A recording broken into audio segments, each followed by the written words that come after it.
I hope everyone's doing well. Thank you for joining me for this video. I am Mr. Ish. We are looking here at the area of this Folium loop. The Folium of Descartes is what it's called. And the equation and the representation, I've presented that in a different video. I will include the tag for that video in this one. But note over here, we're looking at the area of this loop, this specific area, and what is it? Everything will be involving here with regards to parametric equations. They have been presented for you down here. The parameter, your third variable, is in terms of t. The x value of the parametric equation is 3at over 1 plus t cubed.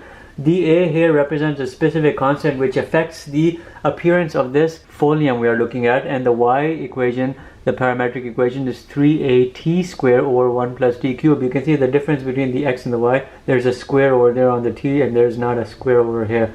I'm talking about the numerator. Anyhow, what does the parameter represent? The parameter is rather tricky to understand, but it's not the subject of this video, so we can just talk about it and then move away from it. We have t, the parameter, which is the tangent of angle between the radius vector of curve and y equals 0, which is your x-axis. When you are looking here at the folium of Descartes, you have this asymptote minus a to a. You have this specific representation. The loop is right over here. And what is the area of it? Well, you have these parametric equations. You have to understand this specific fact before we actually show you the area calculation. When you are looking here at this parameter, which is t, if the value of t is less than 0 but it is larger than minus 1, then you are representing here in terms of x a minus infinity. X is approaching minus infinity, and y here is approaching positive infinity, and this specific domain of the parameter represents the curve which you see here in the second quadrant. When the t, the parameter, is value less than minus 1, then you are looking here at the curve being generated in the fourth quadrant, where x is approaching positive infinity and y is approaching minus infinity. You can see that the x values are becoming towards positive infinity, y towards minus infinity. However, the most important part is this: when the values of t are larger than or equal to 0, you are focusing on the representation of this folium in the first quadrant, because now x here is larger than or equal to 0 and y is larger than or equal to 0. If supposedly t is equal to minus 1, x is not defined and y is not defined. Why is all of this coming about? Because if you run the limits using these t domains, the domains of the parameters right here, into these, doing limit representations using these parametric equations, this behavior is generated, and you will see it. Look right here, if t is equal to minus 1, put t value of minus 1 here. In the x and the y parametric equations, you'll zero out the denominator, hence x and y are not defined when t is equal to minus 1. And again, t is your parameter. If, however, t is equal to 0, you can see you'll have a 0 here, and then you'll generate a item right over here. However, if t is larger than 0 and not equal to 0, then you have actual values here for x and y which are larger than 0, and it helps generate the representation that you see. The direction of your parametric curve would be, as you can see right over here, in terms of the arrowheads. That's how it is. But notice this is what we're looking at right over here in terms of what is being represented in the quadrant. But how can we better show this domain of t, the parameter domain? I'll put it for you right over here. This is the domain which will then also be part of your limits for your integral. You know, t is larger than or equal to 0 means you're looking at a domain from 0 up to infinity for t. So keep that in mind. These will be your limits. Now we will look at the actual integral that will come about. Again, the parameter t is a little confusing to understand, but it's not the subject material for this video. How these parametric equations are derived, that is also not the subject matter of this video. What we are looking here at is the area of this loop. Now for the crux of this video, we have to actually do the area calculation. I've transferred the x and the y parametric equations over there. We have to convert these parametric equations into polar forms, and there's a procedure for doing that. And I'll also do a video on this in the very near future, so don't worry, it's not difficult by any means. Your procedure for the conversion is x squared plus y squared is equal to r squared. You have parametric equations there to be converted into polar form. We have an x, we have a y value. What's my x value? It's 3at divided by 1 plus t cubed. You have a whole square. Plus you have your y, 3at squared divided by 1 plus t cubed whole square is equal to r square. If you look right here at the common denominator, what would it be? It'll be 1 plus t cubed whole square, because you can separate the squares individually with the numerator and denominator.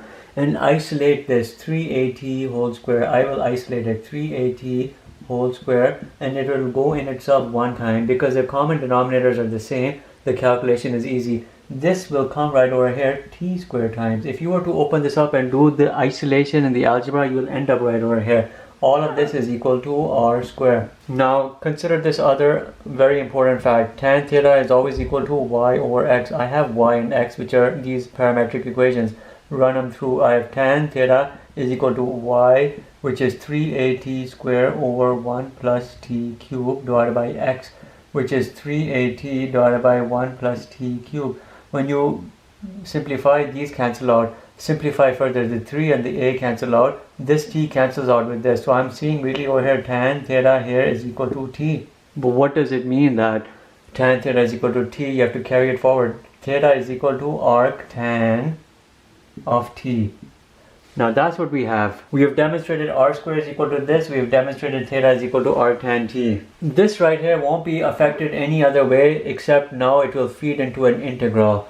And that integral will represent a certain r square, and that r square will be represented by this. But this can be affected by a derivative because the reason for this derivative will become apparent to you all momentarily.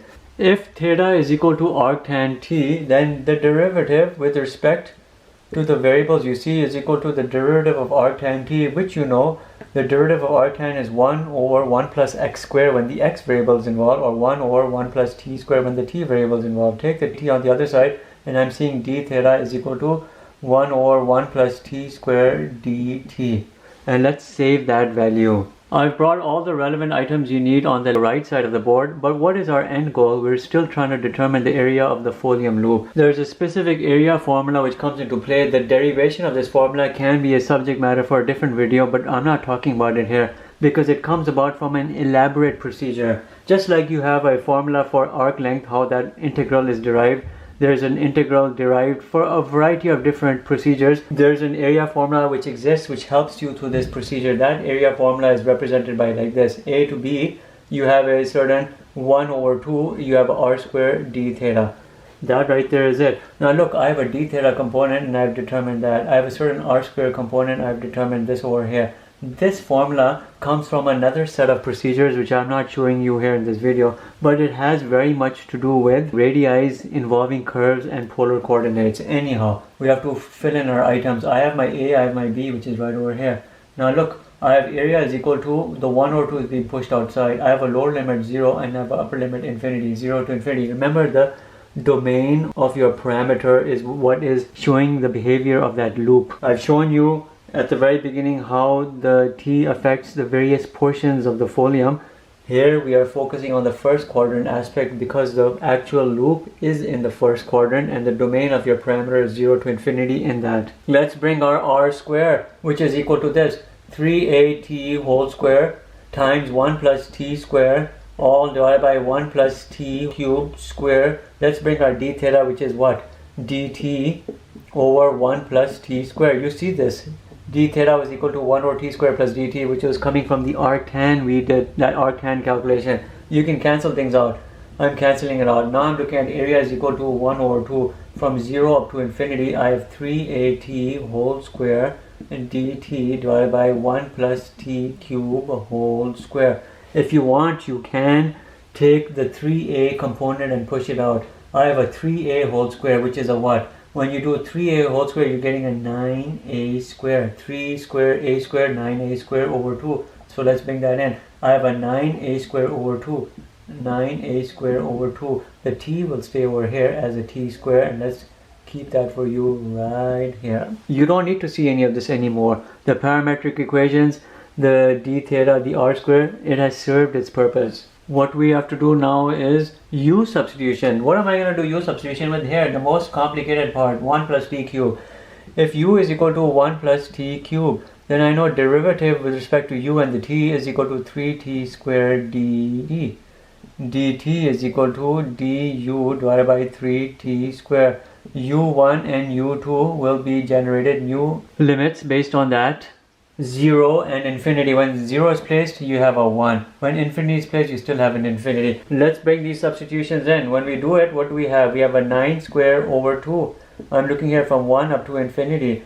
I have a t square sitting over here. I have a du over 3t squared divided by 1 plus t cubed was a what? It was a u, but it's a u square. Now let's cancel things out. The t square will cancel out with that. This 3 will cancel out with this 9. When we clean it up, we'll have here a 3a square over 2. Within our integral, we'll actually have a du over a u square. I will rewrite everything based on these modifications. Our integral is this, after the u substitution, 3a square over 2 integral 1 up to infinity. I have a du over a u square. It's not a difficult procedure from here. You know the antiderivative is a polynomial integral. It's very easy. You're doing here, you have a u to the minus 2. When you bring it up in the numerator, you have a u to the minus 2 plus 1 divided by minus 2 plus 1, which is a what?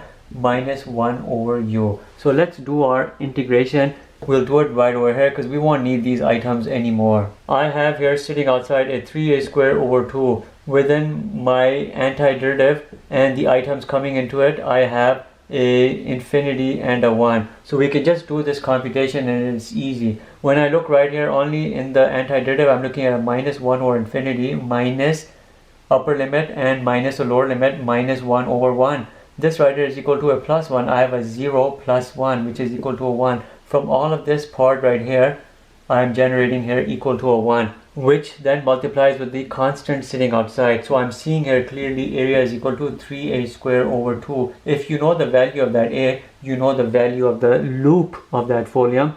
Just plug it in. 3a square over 2. If a is equal to 1, the area is equal to 3 over 2. So we have generated the area representation for a folium loop using parametric equations and then using the representation with regards to the parameter domain which feeds through as your lower and upper limit for your integrals. This integral right over here is derived or can be derived by a set of procedures which are not being shown in this video because it's not in the scope of this video. Likewise, the parametric equations, the x and the y, I have not derived them for you here in this video, but they were not part of the video. The subject of this video was just the area of the folium loop and we've done it. It's 3a square over 2. Thank you for watching.